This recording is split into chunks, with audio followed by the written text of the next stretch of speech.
खाटी न थियण जे ख़िलाफ़ आहे।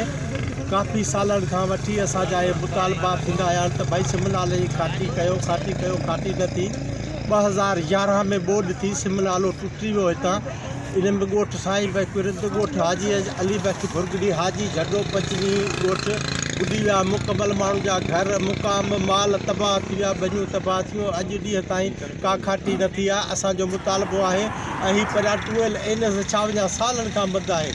इन लाइ असां अख़बारूं वस वारनि खे काफ़ी मुतालबा कया आहिनि। असांजो इहो मुतालबो आहे त बराए महिरबानी सिंध गवर्नमेंट खां मुतालबो आहे, DC सांगड़ खां आहे त हीअ असां SI6L ऐं SIBD हीअ जेको काफ़ी सालनि खां जंहिंजी खाटी कान थी आहे। खाटी न थियण करे असांजा जेके क़ीमती ज़मीनूं आहिनि असांजूं तबाह थी वियूं आहिनि। हिकु रोज़गार वसीलो कोन्हे को।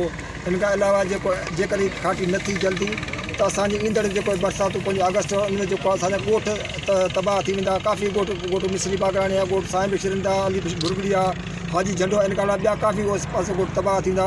तो असीं वस वारनि खां मुतालबो कयूं महिरबानी करे असां सिमनाले जल्दी खाटी कराई वञे।